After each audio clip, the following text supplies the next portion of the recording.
تکبر یہ ہے، حدیث میں آتا ہے بطر الحق، اپنے آپ کو انسان اتنا فنٹر سمجھنا شروع کر دے کہ آپ کو ایک بات بتائی جا رہی ہے کہ یہ غلط ہے، لیکن آپ اپنی انسلٹ محسوس کر رہے ہیں اس غلط کو غلط ماننے میں۔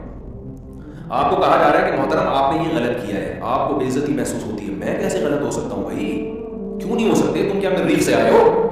ہر انسان سے غلطی ہو سکتی ہے بھائی، کلکم خطاؤن، ہر شخص خطا کار ہے۔ یہ اجتہادی خطائیں تو پیغمبروں سے بھی ہوئی ہیں، تبھی تو پیغمبروں کو حکم ہے کہ مشورے لو۔ پیغمبر سے گناہ نہیں ہو سکتا، رائے اور سوچ میں خطا ہو سکتی ہے، بشر ہے، تبھی تو حکم دیا وشاورہم فی الامر، اے نبی آپ ان سے مشورہ بھی لیں۔ مشورہ کیوں لیں؟ اپنی رائے پر کلی اعتماد بولو نہ کریں، آپ مشورہ لیں ان سے۔ آپ مشورے سے کیا ہوگا؟ ہو سکتا ہے کچھ اس کام کے منفی پہلو ہوں جن کی طرف آپ کی توجہ نہیں ہے، تو وہ منفی پہلو سامنے آ جائیں گے مشورے کے بعد۔ سید الانبیاء سے زیادہ ذہانت کس کے پاس ہو سکتی ہے؟ انہیں حکم دیا جا رہا ہے کہ رائے میں آپ خود مختار نہ ہو۔ آج ہماری اور آپ اپنی حالت دیکھو، جو رائے ہم قائم کرتے ہیں ہم سمجھتے ہیں یہ آسمان سے وحی بن کے نازل ہوئی ہے، اس کے سوا کوئی غلط ہو ہی نہیں سکتا۔ سیاست میں بھی ایسے ہی، میرا لیڈر آب زمزم سے نہایا ہوا، جو اپوزیشن ہے وہ جہنم میں جب تک نہیں جائے گا، اس کے اپوزیشن کے ہر الٹے کام کی توجیہ کہ یہ حضرت جی نے قوم کے وسیلے مفاد میں یہ الٹا کام کیا ہے، لہٰذا یہ فی الحال سیدھا ہے، اور اپنا والا جو ہے نا حضرت جی، اس کے ہر الٹے کام کی لاجک تلاش کر کے اس کو کیا کرنا؟ سیدھا، اور دوسرے والے کے ہر اچھے کام کو گھما پھرا کے الٹا۔ وہ اچھی بات نہیں کر رہا ہے، ایکچولی اس کو تو امریکہ نے بولا یہ اچھا کام کرو۔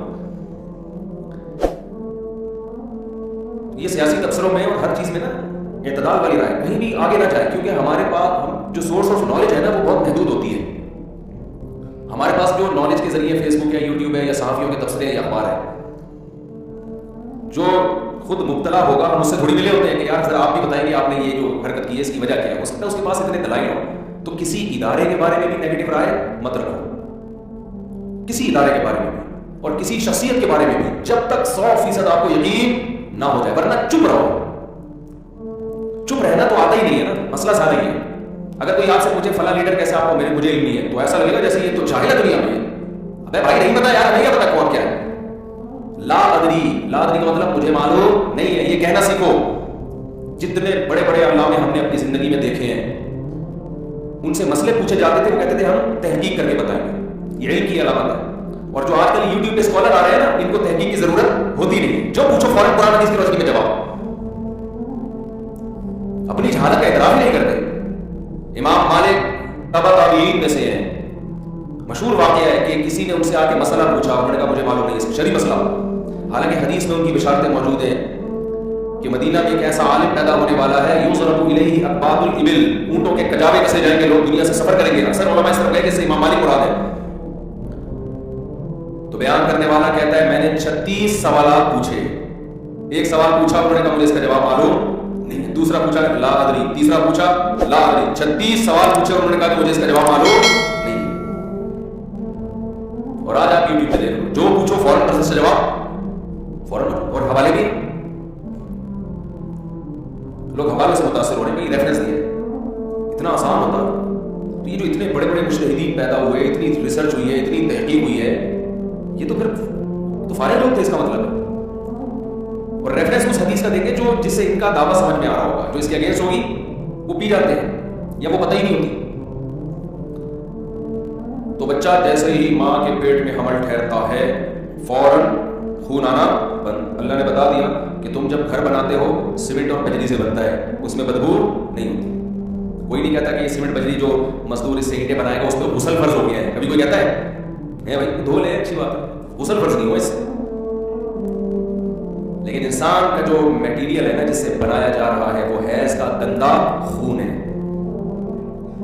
تو قرآن کہتا ہے خلقا من بعد خلق، مختلف مراحل سے ماں کے پیٹ میں گزارنے کے بعد اخرجکم من بطون امہاتکم، ماں کے پیٹ سے بھی ہم تمہیں نکالتے ہیں، ثم السبیل یسرا، اور اس راستے کو تمہارے لیے آسان کر دیتے ہیں، بغیر آپریشن کے پیدا کر دیتے ہیں۔ اللہ یہی کرتا ہے، ڈاکٹر آپریشن کر کے اس کیس کو بگاڑ دیتے ہیں۔ تو قرآن نے کہا نا ثم السبیل یسرا، کہ ہم تمہارے لیے دنیا میں آنے کا راستہ کیا کر دیتے ہیں؟ آسان۔ عقلی طور پر وہ بظاہر ممکن نہیں ہے کہ کیسے انسان دنیا میں آئے گا بغیر آپریشن کے، لیکن اللہ کہتے ہیں تیرے رب کی قدرت ہے کہ ولادت کے وقت میں اللہ اس راستے کو بچے کے نکلنے کے لیے آسان کر دیتے ہیں۔ انعم اللہ میاں سے اگر ملاقات ہوئی تو کہیں گے اللہ ہمارے ملک میں تو ایسا نہیں تھا, ہر دوسری عورت کا بچہ آپریشن سے ہو رہا تھا, یہ تو پتہ نہیں قرآن شاید ایتھوپیا والوں کے لیے نازل کیا یا امریکہ والوں کے لیے یا یورپ والوں کے لیے. اس سے صاف پتہ چلتا ہے یہ کس کی شرارت ہے, یہ ڈاکٹروں کی شرارت ہے. معذرت ہے, میڈیکل سائنس میرا فیلڈ نہیں ہے, لیکن جب یہ اتنی واضح شرارت ہے نا کہ آپ کی سوچ ہوگی ہے. چند کیسز ہوتے ہیں جو واقعی آپریشن کی ضرورت ہوتی ہے, اتنے نہیں ہوتے جتنے آج کل ہو رہے ہیں. ایک نیچرل چیز ہے, قدرتی عمل ہے. دیکھو جو نیچرل جو بھی کام ہوتا ہے اس میں اب نارملٹی 100 میں کسی ایک میں ہوگی نا, یا 2 میں ہوگی. یہاں تو ہر دوسری عورت کے, اور جس کے نارمل ڈلیوری ہو رہی ہے اگلا بچہ اس کے بھی پھر آپریشن سے. تو اس لیے دھندے سمجھ رہے ہو یہ کیا ہے, دھندے کمائی کے. جب ولادت کا وقت آئے نا تو پہلے کوئی ایسا ہاسپٹل کلینک تلاش کرو جہاں پہلے سرچ کرو کہ یہاں بچے آپریشن سے نہیں ہوتے. اپنی بیویوں کی صحتوں کو فاٹ مت لگاؤ, اس کی برباد ہو جاتی ہے عورت. وہ تو ٹکٹ ٹھوک ٹھاک کے بس ان کا تو کام ہے پیسے لیتے ہیں, وہ تو پیسے بنا لیں گے, بچہ ہو جائے گا مارکیٹ میں تو کہیں گے دیکھو 2 ٹانگے 2 ہاتھ, بچہ وہی ہے نا جیسے ان کے یہ بھی بنے. تو آگے جو مسائل کھڑے ہونے والے ہیں وہ تو اس بیچاری عورت کے ساتھ ہونے والے ہیں مسائل. تو اس کا پھر وہ الگ سے ٹیکے, پھر اس کی دوائیں, پھر اینٹی بایوٹک, اور پھر جو مسائل, اور پھر جو وزن بڑھنا شروع ہوتا ہے وہ PCO قسم کے مسائل. خیر, تو اللہ تعالیٰ کیا فرماتے ہیں, ثم السبیل یسرا, پھر ہم انسان کو دنیا میں لے آتے ہیں. یہ ہماری اوقات ہے جو ہم بھول جاتے ہیں. پھر ہم دنیا میں آئے, لا تعلمون شیئا, اللہ کہتے ہیں کچھ بھی نہیں پتا ہوتا تمہیں, اب جو بڑے فنڈر بنے پھر رہے ہو نا. سب سے پہلا کام ہمارے رب نے یہ کیا, ماں کی چھاتیوں میں دودھ کے 2 چشمے جاری کر دیے. پیدا ہوتے ہی یہ کام ہو جاتا ہے. کچھ بھی نہیں پتا, مگر دودھ کہاں سے ملے گا, حلق میں کیسے اترے گا, یہ ہمیں پتا ہوتا ہے. اور بے انتہا محبت کرنے والی ماں گفٹ کے طور پہ اللہ بچے کو پہلے سے دے دیتا ہے. تیری دنیا میں آتے ہی یہ تجھے پالے گی. عورت کسی کے ساتھ مخلص ہو یا نہ ہو,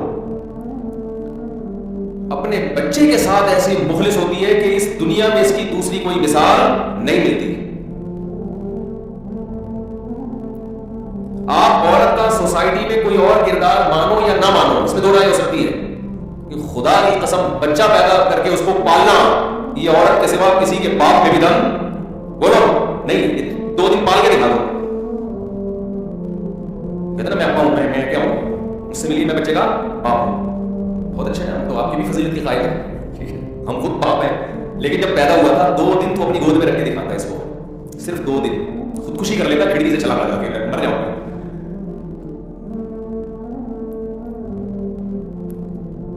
پال سکتے ہو, تو دودھ پیتا بچہ ہے نا, 2 دن فیڈر سے دودھ پلا دو اس کو, 2 دن پالو.